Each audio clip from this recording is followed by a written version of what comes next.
This video is brought to you by Loot Crate. Head today to lootcrate.com/reviewtechusa and enter the code RTU to save 10% on any subscription plan. Skip it up and that up.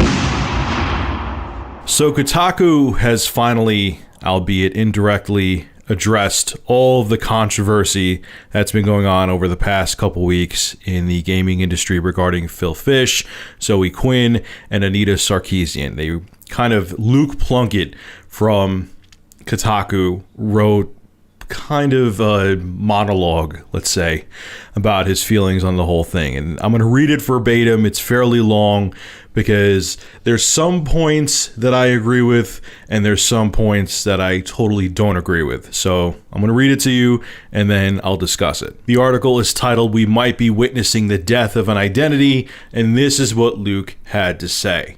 I've been working at Kotaku for nearly 8 years now. While I've seen some online kerfuffles over various issues in that time, I've never seen anything like the past 2 weeks.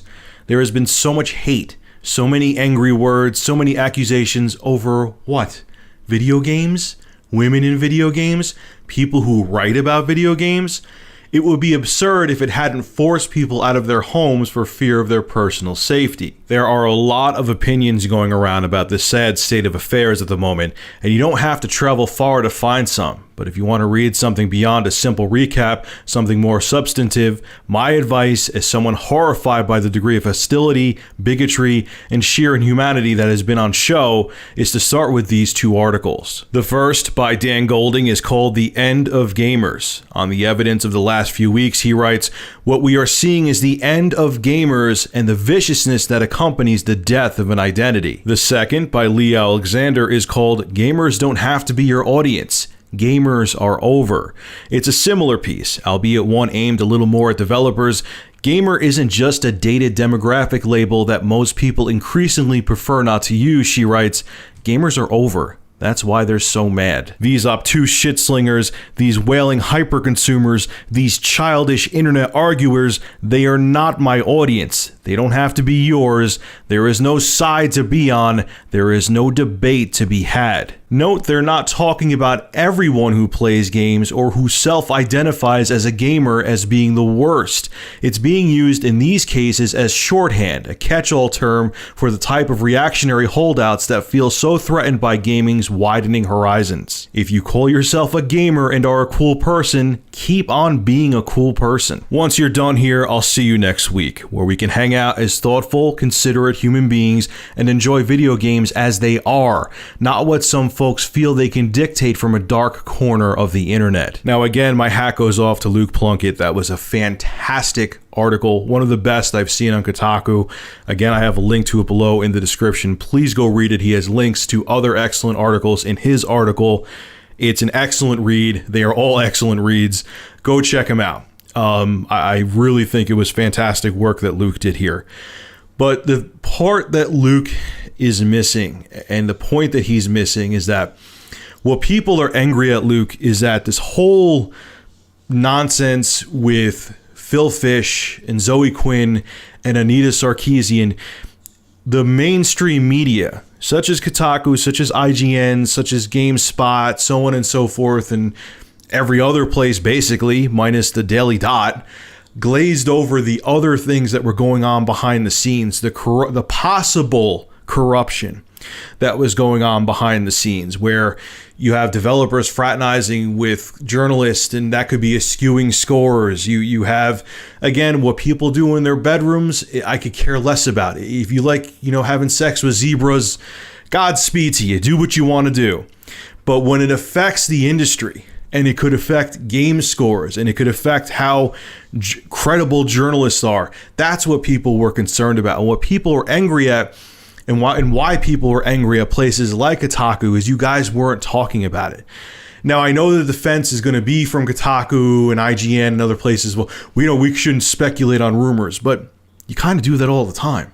How many times have I seen IGN articles and articles from Kotaku and other articles from other places where you're talking about stuff that you read from forums or people that were supposed insiders in the industry without any substantial proof? And why wouldn't you talk about this?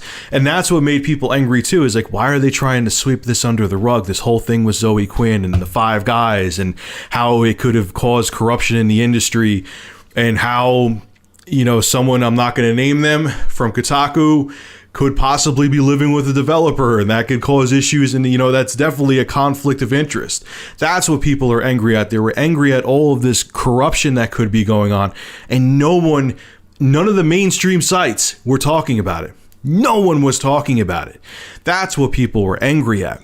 And that's what I see in this article, Luke, you kind of missed talking about. That's what people were concerned about. Now, Dan Golding, I got to call you out too. You didn't talk about, okay, you talked about a random woman developer, and I'm safely assuming that you were talking about Zoe Quinn, and people were attacking her personal relationships, so on and so forth. Again, as far as I know, at least everyone that I talked to, no one gave a shit about what people were doing in their bedrooms. What they cared about with the relationships that Zoe had was the fact that it could have been causing corruption in the industry. It's not that they cared about what she was doing in her bedroom, Dan. They cared about what she was doing in her interpersonal relationships that could affect the industry professionally. That's the point, again, Dan, that you're missing, and that's the point that Luke missed as well. I don't care.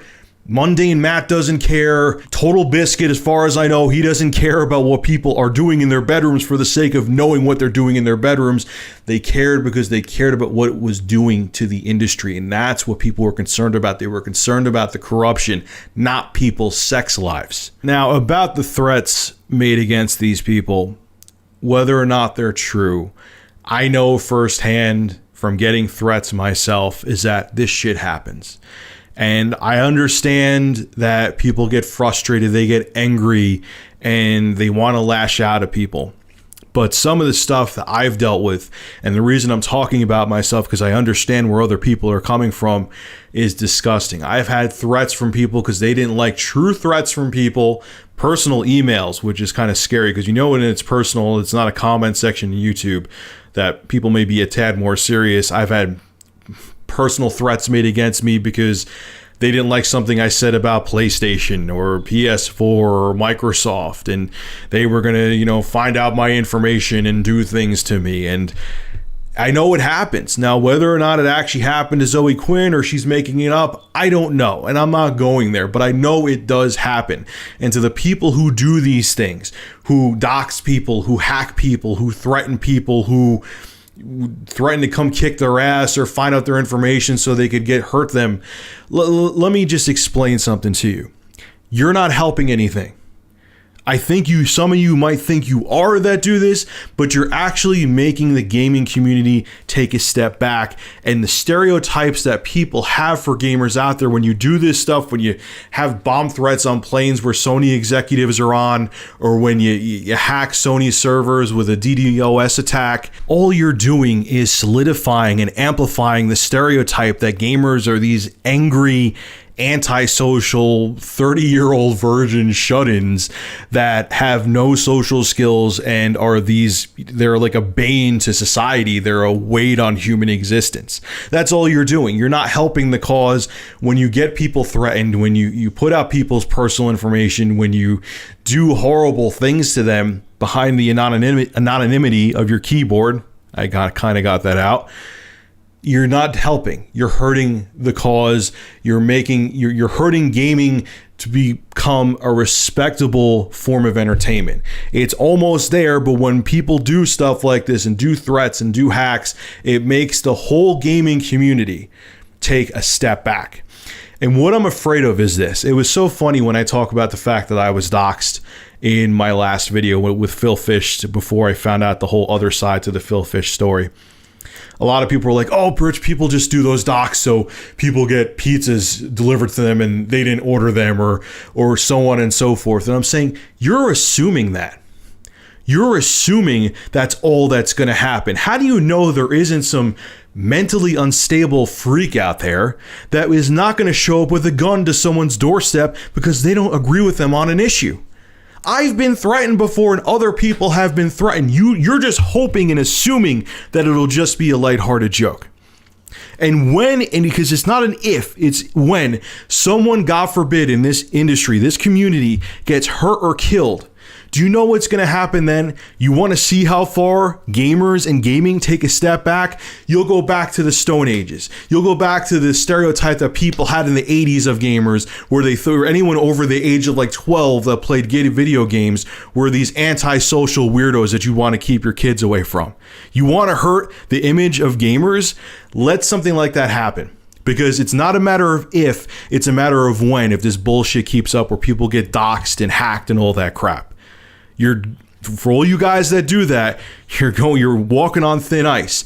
And the day that someone gets hurt or killed, it's going to be a bad day for this whole industry, man. I'm telling you, it's going to be a very bad day. And the mainstream acceptance that everyone in the gaming community has been working for the past 3 decades will be lost when that happens. It'll be lost, and it'll be tragic, not only because someone got hurt or lost their life, but because all the work that all the gaming journalists, developers, and consumers have done to make the gaming industry be mainstream will be lost. Virtually all of it will be lost, I should say. Mark my words. All right, folks, this is Rich of Review Tech USA. Make sure to rate, comment, favorite, and subscribe. And as always, thank you for supporting my channel. Have a good one.